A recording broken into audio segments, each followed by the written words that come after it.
Question. Which of these songs do you think would be better? All other variables removed. One that took 8 minutes to write, or one that took 8 hours? Probably 98 out of 100 times, the 8-hour song would win. There's barely enough time in 8 minutes to even write the parts, let alone review them and see how they come together as a cohesive track. But what about this?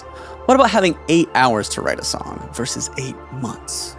Does having unlimited time result in better art? Is there any real value in writing quickly? So, as independent musicians, most of us come from a place where we get to do things our own way. We've got the freedom to spend just 8 hours tweaking a snare drum if that's what it takes, because we're focused on creating the best, most authentic art possible. There's no one pushing us to rush or work within tight deadlines. We get to take our time and keep refining until we get it right.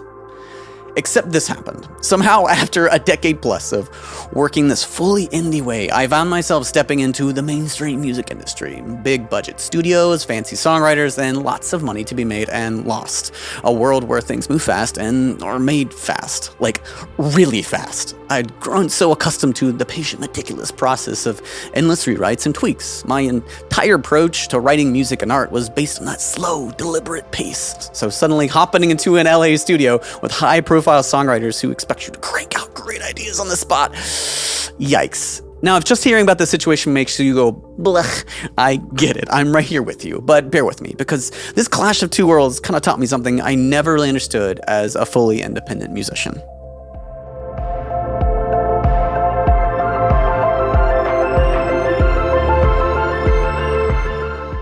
So, story time. Me and the two vocalists on my band head out to LA for a songwriting session. It's my first time working with songwriters outside of whatever band projects I've been in, and somehow we're thrown into a session with people who've written literally Billboard #1 hits, and my job is to handle the music, write all the instrumentals, maybe tweak some vocal parts here and there. So I had prepped a bunch of instrumental tracks that I'd spent months working on, so I came in fairly confident that I'd give the vocalist plenty to work with and lots of options, and things started off pretty well. The vocalist got into writing lyrics, and we found a verse that everyone liked. They were really vibing with my instrumentals, appreciating the details and nuance that made the music interesting to listen to while still leaving space for the vocals to shine. I was feeling pretty good about the whole thing, but then we hit the chorus. And it just wasn't working. Idea after idea, nothing was sticking, and that's when the pressure started to set in. We had the studio booked, the songwriters booked, the engineers booked. We had a 10-hour window to finish writing this song, and it was starting to look like my carefully crafted chorus wasn't cutting it. After a few more attempts, the engineer suggested maybe we should just change up the chorus music to give the vocalist a different vibe to work with. Oh God. Suddenly, the pressure was on for me to come up with something fresh and inspiring, and fast. I needed to write, track, and lay down a new section of full instrumentation that would seamlessly fit into what we've already done. And I had to do it all in a studio that wasn't mine, using gear I wasn't familiar with, and I got like 20 minutes to do this. The new section needed to sound just as good as everything else I had already built. Oh my God. I'd always prided myself on the ability to produce, write, and create, but this is a skill I had never really practiced, to do it in the moment super fast. Writing under this kind of pressure this fast. The thousands of dollars of pressure and time are sitting on me, not to mention genuinely questioning if I've been lying to myself for years about my skills. I had to write something great, and I had to write it right now.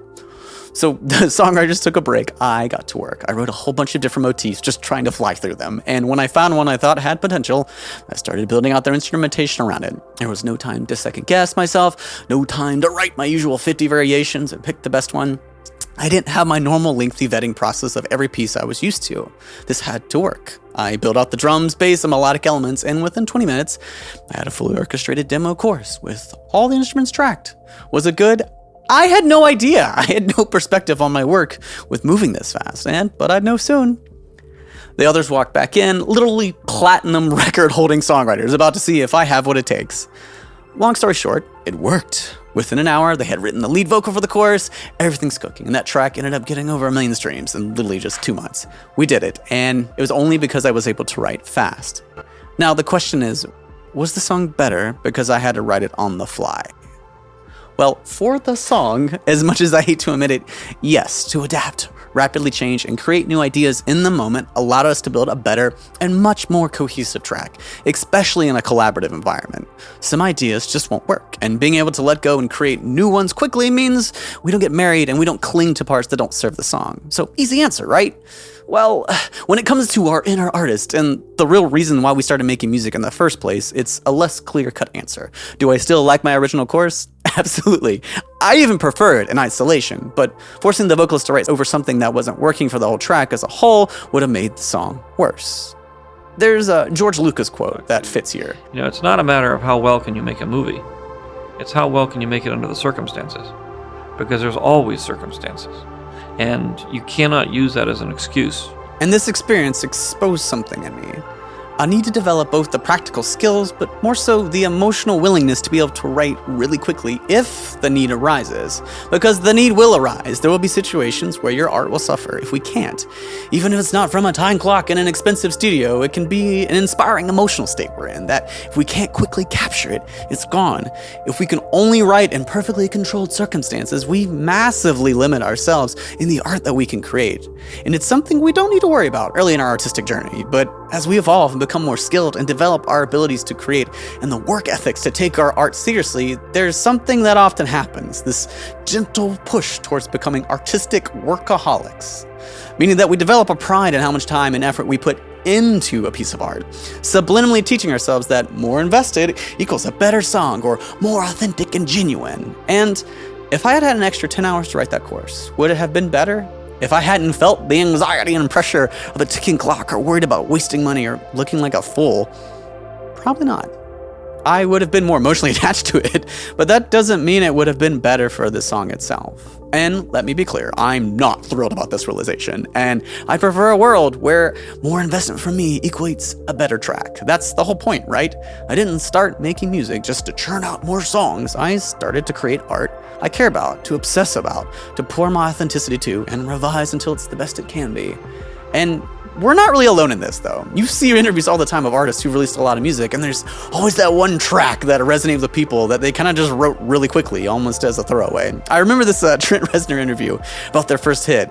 I wrote it last minute as a throwaway. The fact that it produced this huge reaction really pissed me off because I hadn't agonized over it. But as creators, our job is to make good art by whatever means necessary, be it super quick or painstakingly detailed, because even in that studio, I might have written that chorus in 20 minutes. But in other parts of that song, the verses, the bridge, there's complex, beautiful production orchestration that I could never have done that fast, that took hours of detail work alone at my house. But those parts are still only in the song because the song is better for them, not because it took me longer or bled for it. And if you had asked me a few years ago on this topic, I definitely would have given some answer like, if I don't get to feel passionate or intricate about every piece of art I write, then I don't want to make it at all. And I think my heart will always have some degree of this, but only a part nowadays, because I want to see what I'm capable of, even when I'm not fully pouring every piece of myself into something. Meaning that if you are creating a song 100% for yourself, then by all means, pour everything into it. Bleed it. You deserve it. Take as long as it takes to set your soul on fire. But if any part of your work is for others to experience, then your feelings are important, but not the only thing that matters. The song itself deserves value, not just our emotional attachment to it. We owe it to our art to never get married to any process, because there's beauty that we can only create when we go fast and take risks and give ourselves a chance to fail or adapt. If we never jump off the cliff, we never give ourselves the chance to learn to fly. And if you give yourself that, I think you'll be glad you did. I'm very grateful for your time. If you found any of this interesting, I love a like or a subscribe, but either way, I'm BABYWOLF. Go make some art.